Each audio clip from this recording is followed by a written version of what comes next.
WhatsApp ద్వారా వైద్యం 2 ప్రాణాలను బలిగొంది. రంగారెడ్డి జిల్లా ఇబ్రహీంపట్నంలోని ప్రైవేట్ హాస్పిటల్లో ఈ ఘటన జరిగింది. డాక్టర్ ఫోన్లో మాట్లాడుతూ నర్సులకు ప్రసవంపై సూచనలు చేశారని బాధితురాలితో పాటు బంధువులు ఆరోపించారు.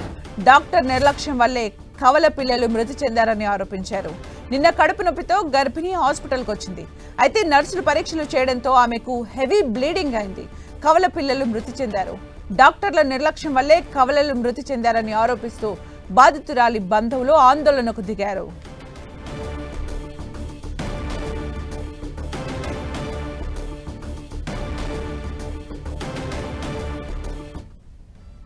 సిస్టర్స్ వాళ్ళే చేసి నాకు మేడం నన్ను టచ్ ఇట్లా అడగలేదా మేడం మేడం ఎప్పుడు వస్తుందంటే వస్తుంది, డ్రైవింగ్ లో వస్తుంది, స్టార్ట్ అయ్యిందని చెప్పారు వాళ్ళు.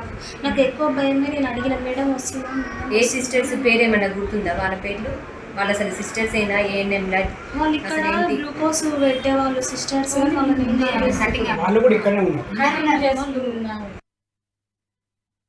మీరు ఎట్లాంటిది అది చేయకండి. మీరు మేడాన్ని పిలవండి. మేడం ఎప్పుడు వస్తుంది, మేడం ఎప్పుడు వస్తుంది అంటే వస్తుంది వస్తుంది అని చెప్పేసి ఏం కాదు. ఈ సూదులు వాడండి, మెడిసిన్ వాడండి, ఇది వాడండి. అది ఆమెకు మేడం ఫోన్లో చేసి మేడం ఈ ప్రయోగం మొత్తం ఆన్లైన్ గేమ్ ఆడినట్టు అయిపోయింది. నా కుటుంబంతో నా జీవితంతో మొత్తం ఆన్లైన్ గేమ్ ఆడినట్టు అక్కడ ఉండి ఎప్పుడు ఇక్కడ ఉండి చేస్తుంది గాయించడానికి. ఇబ్రహీంపట్నంలో దారుణం చోటు చేసుకుంది. అయితే వాట్సాప్ వైద్యం ద్వారానే తమ కవల పిల్లలు మృతి చెందారని బాధితురాలితో పాటు బంధువులు కూడా ఆందోళన నిర్వహిస్తున్నారు. మరిన్ని అప్డేట్స్ మా ప్రతినిధి సునీల్ అందిస్తారు. సునీల్, రంగారెడ్డి జిల్లా ఇబ్రహీంపట్నంలో ఉన్నటువంటి ఒక ప్రైవేట్ హాస్పిటల్ విజయలక్ష్మి హాస్పిటల్లో దారుణం చోటు చేసుకుంది.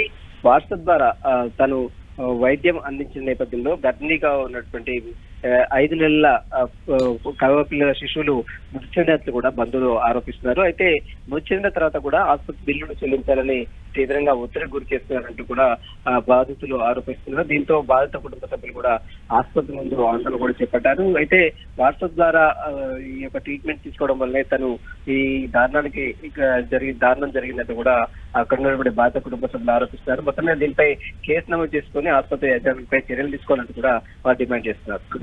అంటే సునీల్, హాస్పిటల్ సిబ్బంది ఎవరైనా స్పందించడం జరిగిందా?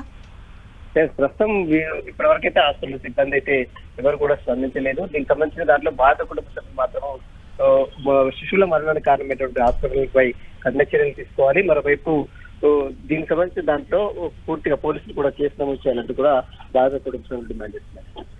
అంటే ఇక్కడ ఆందోళన నిర్వహిస్తున్న క్రమంలో కూడా అంటే పోలీసులు ప్రాథమికంగా ఏమైనా ఎంక్వైరీ చేయడం జరిగిందా? ప్రస్తుతం వారికి సంబంధించిన ఫోన్లు వారు ఎవరైతే మాట్లాడారో వాట్సాప్ వారికి సంబంధించిన డీటెయిల్స్ అన్ని కూడా పోలీసులు వెరిఫై చేస్తున్నారు. బాధిత కుటుంబ సభ్యుల స్టేట్మెంట్ కూడా నమోదు చేస్తున్నారు.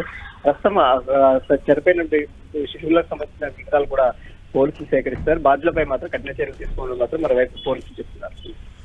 Thank you Sunil for the updates.